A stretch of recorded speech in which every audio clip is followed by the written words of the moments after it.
Hello friends, welcome. आप सभी लोगों का बहुत बहुत स्वागत है। आज मैं कंप्यूटर फंडामेंटल का ये दूसरा वीडियो लेकर आया हूँ, जिसमें मैं आगे और भी बहुत अलग चीज़ों के बारे में बताऊँगा जो कंप्यूटर से रिलेटेड है, जो बहुत ही महत्वपूर्ण है हमें उसके बारे में जानना। तो आइए स्टार्ट करते हैं वीडियो को। आज हम पहले बात करेंगे बूटिंग। कंप्यूटर में एक चीज़ है बूटिंग। ये बूटिंग है क्या? तो आइए इसका डेफिनेशन देखते हैं। Booting is the successfully loading of the full operating system into the computers memory. Booting, इसके देखिए बूटिंग जो हो रहा है वो बता रहा है कि कंप्यूटर को स्टार्ट होने में, booting is the successfully loading, computer को स्टार्ट होने में एक समय लगता है, एक टाइम लगता है। आप जब कंप्यूटर को स्टार्ट कीजिएगा तो आपके सामने कंप्यूटर तुरंत स्टार्ट नहीं मिलेगा। कंप्यूटर को स्टार्ट होने में 5 से 10 सेकेंड या 5 मिनट भी लग सकता है। वो आपके कंप्यूटर पे डिपेंड करता है। अगर आपके कंप्यूटर में किसी भी तरह के वायरस है या फिर आप अपने कंप्यूटर में अपने कंप्यूटर कैपेसिटी के हिसाब से आपसे ज़्यादा कुछ लोड करके रखें, तो उस समय आपका कंप्यूटर तुरंत स्टार्ट नहीं होगा। कंप्यूटर स्टार्ट होने में आपको समय लगेगा, ठीक है। लेकिन अगर आपका कंप्यूटर पूरी तरह से क्लीन रहेगा, किसी तरह कोई वायरस नहीं रहेगा, तो उस समय आपका कंप्यूटर इजीली स्टार्ट हो सकता है। इसमें कहता है booting is the successful loading of the full operating system. मतलब कंप्यूटर को जो स्टार्ट होने में जो समय लग रहा है उसे ही हम बूटिंग कहते हैं। देखिए इसका दो तरह से बांटा गया है, दो टाइप में बांटा गया है। पहला है कोल्ड बूटिंग और दूसरा है हॉट बूटिंग। कोल्ड बूटिंग क्या है? कहता है booting after switch on the machine, this type of booting is called booting. Booting after switch on the machine मतलब वैसा बूटिंग जिसे हम अपने मशीन से, मशीन के बटन्स को प्रेस करके उसको हम बूट कर रहे हैं।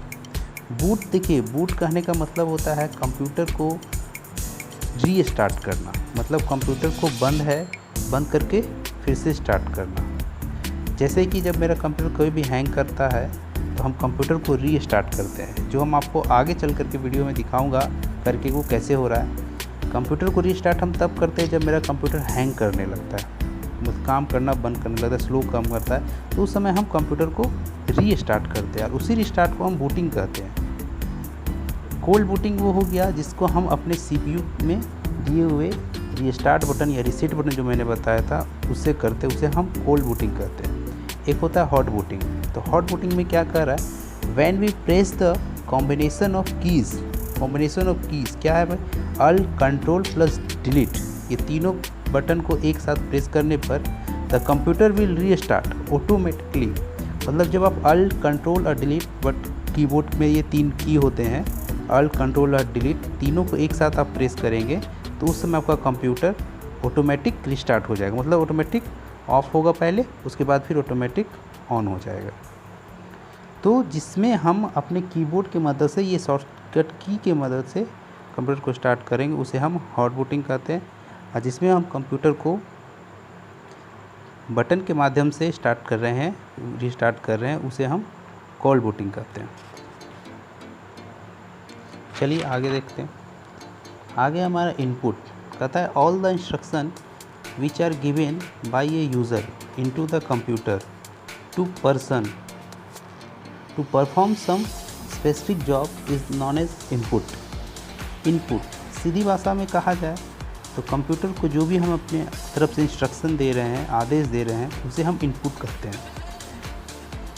क्योंकि जब तक हम कंप्यूटर को इंस्ट्रक्शन नहीं देंगे, उसे हम कमांड नहीं देंगे, तो कंप्यूटर प्रॉपरली परफॉर्म नहीं करेगा और हमें वो रिज़ल्ट या उसका आउटपुट जो है उसको वो नहीं दिखा सकता है। जैसे इनपुट अगर कहा जाए तो हमारा कीबोर्ड है, माउस है। जैसे वो कह रहा, आगे हम देखेंगे input device, the device which is helpful to put any instruction to the computer is called input device. मतलब जिसकी मदद से हम कंप्यूटर को इंस्ट्रक्शन दे रहे हैं, आदेश दे रहे हैं, इनपुट दे रहे हैं, उसे हम इनपुट डिवाइस कहते हैं। जैसे इनपुट डिवाइस है कीबोर्ड हो गया, माउस हो गया, और भी बहुत ऐसे डिवाइस है जो एक्सटर्नल कंप्यूटर के साथ अटैच किया जाता है। लेकिन मोस्टली 2 चीज़ है जो कंप्यूटर के साथ हमेशा ऐड रहता है, कीबोर्ड और माउस। फिर है जस्ट इनपुट का अपोजिट आउटपुट। आउटपुट का डिफिनेशन क्या है? The result which is provide by the computer after the processing is called output. सब जब हम कंप्यूटर को अपने तरफ से इनपुट दे रहे हैं, इनपुट देने के बाद वो जो हमें उस इनपुट का रिज़ल्ट दिखा रहा है उसे हम आउटपुट कह रहे हैं। वो जो सिस्टम की तरफ से हमें, कंप्यूटर की तरफ से हमें देखने को मिल रहा है उसे हम आउटपुट कह रहे हैं। और जिस माध्यम से हमको उस चीज़ को देख पा रहे हैं उसे हम आउटपुट डिवाइस कहते हैं। जस्ट आउटपुट डिवाइस कह रहा है all device which are used by the computer for output are called output device. Output device अगर कहा जाए तो क्या हो सकता है? मोस्टली मेरे कंप्यूटर में सबसे मेन अगर आउटपुट है जो है मॉनिटर। मॉनिटर का काम ही आउटपुट देना है ना। उसके बाद आ गया प्रिंटर।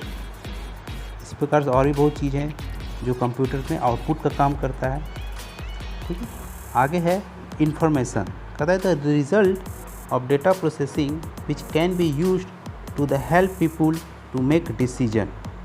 इंफॉर्मेशन, देखिए कंप्यूटर में जो भी हम इंस्ट्रक्शन दे रहे हैं उसके बाद जो हमको वो रिज़ल्ट दिखा रहा है जो भी वर्क के लिए,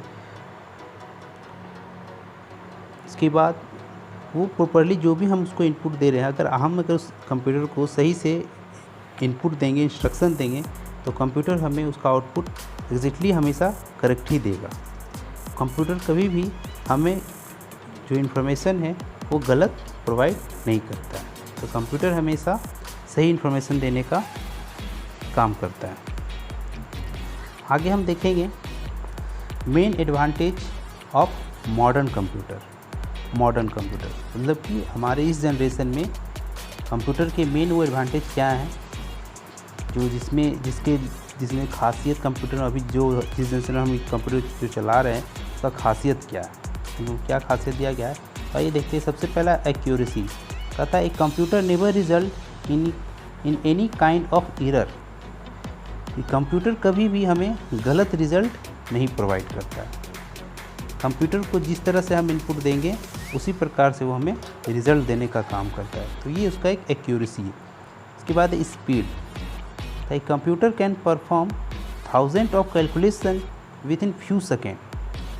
कंप्यूटर को अगर हम बड़े से बड़े कैलकुलेशन को दें तो वो क्षण कुछ समय में ही, कुछ सेकेंड में ही हमें उसका कैलकुलेट करके उसका रिज़ल्ट हमें प्रोवाइड कर दी। कंप्यूटर का स्पीड है। उसके बाद है टायरलेस।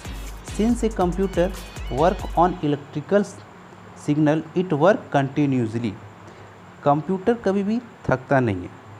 कंप्यूटर को जब तक इलेक्ट्रिकल सिग्नल मिलता रहेगा वो हमेशा चलता ही रहेगा, वो काम करेगा ही।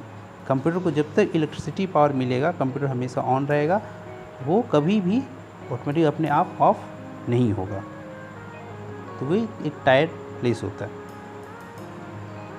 Storage device. A computer hug storage capacity, it can store large amount of information.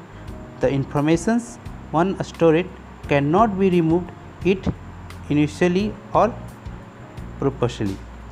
Computer में एक किसी भी चीज़ को स्टोर करने का कैपेसिटी बहुत ही अधिक मात्रा में होता है। जनरली कंप्यूटर में जितने भी स्टोरेज डिवाइस दिए, स्टोरेज कैपेसिटी दिए हुए रहते हैं, उसके बावजूद भी अगर आप उससे और भी स्टोरेज डिवाइस बढ़ाना हो तो हम उस स्टोरेज डिवाइस को बढ़ा सकते हैं। और कभी भी हमारा कंप्यूटर का में जो भी हम अपना इन्फॉर्मेशन स्टोर करते हैं वो ऑटोमेटिकली कभी भी हटेगा नहीं और वो हमेशा एक जगह स्टोर रखेगा। वो तभी आपका इन्फॉर्मेशन आपका हट सकता है जब आपका कंप्यूटर करप्ट कर जाएगा। तो एक प्रकार से हम देखा जाए तो कंप्यूटर जो है एक स्टोरेज डिवाइस है जिसका कैपेसिटी बहुत ही अधिक मात्रा में दिया हुआ रहता है। दूसरा है versatile. A computer can perform different type of task at A time. मतलब एक समय में कंप्यूटर जो है अलग अलग तरह का काम एक समय में कर सकता है, अलग अलग टास्क हम उसमें कर सकते हैं। जैसे कि मैंने बताया हूँ आगे भी पहले ही आपको कि कंप्यूटर में हम अभी जो कंप्यूटर हम यूज़ करते हैं वो है सिंगल यूजर मल्टीटास्किंग। मतलब जिसमें एक समय में एक व्यक्ति एक ही कंप्यूटर में अलग अलग काम कर सकता है ना। फिर कहता है on one hand it can solve the complex problem. मतलब हम चाहें तो कंप्यूटर से बड़ी प्रॉब्लम को कुछ सेकेंड में सॉल्व कर सकते हैं, वो तुरंत सॉल्व करके हमें देता है। And on other it can entertain you, उसके साथ साथ ये हमें entertain भी करता है। मतलब कंप्यूटर को हम एक समय में हम उसमें कोई भी कॉम्प्लेक्स प्रॉब्लम को दूर भी कर सकते हैं, इंटरटेनमेंट भी कर सकते हैं। मतलब हम एक ही साथ कंप्यूटर में अलग अलग वर्क को कर सकते हैं। आगे क्या है आइए देखते हैं। आगे है let's have look up of application of computers. मतलब कंप्यूटर का यूज़ अभी किस किस जगह पे किया जा रहा है, तो ज़्यादा तो नहीं, फिर भी मैं आपको दिखाता हूँ। ज़्यादातर जैसे कंप्यूटर का यूज़ हम बैंक में देख रहे हैं, एजुकेशनल में देख रहे हैं, ट्रांसपोर्ट में देख रहे हैं, बिजनेस में देख रहे हैं, कम्युनिकेशन में देख रहे हैं, म्यूज़िक के लिए इसका इस्तेमाल किया जा रहा है और बहुत तरह के अलग अलग जगहों पे इसका इस्तेमाल किया जा रहा है ना। अब आइए हम देखते हैं कीबोर्ड का डेफिनेशन। कीबोर्ड क्या है? Keyboard is a input device. ये तो हम जानते हैं कीबोर्ड एक इनपुट डिवाइस का काम है कंप्यूटर में इनपुट देना, इंस्ट्रक्शन देना। It allow data entry into the computer system by pressing A set of keys. मतलब कंप्यूटर कीबोर्ड का यूज़ हम अपना डाटा एंट्री करने के लिए, मतलब टाइपिंग करने के लिए, लिखने के लिए इसका इस्तेमाल करते हैं, वो भी कीबोर्ड के टोटल कीज़ को मिलाकर। क्योंकि जब तक हम पूरे कीज़ को नहीं मिलाएंगे तो कीबोर्ड कहलाएगा नहीं। सारे की को मिलाने के बाद ही कोई वर्ड बनेगा या लेटर बनेगा, है ना। तो सारे कीज़ मिला करके हम उसे लिखने का, इनपुट देने का काम कीबोर्ड द्वारा करते हैं। फिर a mouse is a hand held pointing input device. मतलब माउस का जो काम है हम आपको इस्तेमाल हाथ से करते हैं, अपने हाथ से करते हैं। ये हाथ आप जब माउस को इस्तेमाल कीजिएगा तो माउस जो है एक पॉइंटर पे, पॉइंटिंग पर काम करता है। जब भी मेरा कंप्यूटर मॉनिटर माउस से आप काम कीजिएगा तो आपको मॉनिटर में एक पॉइंटिंग एरो दिखेगा। जब मैं इससे आपको वीडियो में दिखाऊंगा आगे चल करके कि वो पॉइंटिंग कैसा होता है, वो काम कैसे करता है ना। तो वो एक इनपुट पॉइंटिंग पर काम करेगा, जिसमें माउस में लेफ़्ट एंड राइट बटन होता है, जिसको माउस को आप अपने हाथ को आगे पीछे करेंगे, लेफ़्ट राइट दाएं बाएं करेंगे तो वो पॉइंटिंग मूव करता है। कहता है input device that allow you to control your computer without having to type in instructions at the keyboard. मतलब इसमें हमें कीबोर्ड का ज़रूरत नहीं पड़ेगा, हम इसमें इजीली अपने पॉइंटर के माध्यम से कोई भी की को बिना दबाए डायरेक्टली इस पॉइंटर के माध्यम से कहीं भी कोई भी फाइल को, कोई भी ऑप्शंस को डायरेक्टली ओपन कर सकते हो। वो भी किसके माध्यम से? उस माउस में जो लेफ़्ट एंड राइट जो दो बटन दिए रहते हैं उसकी मदद से।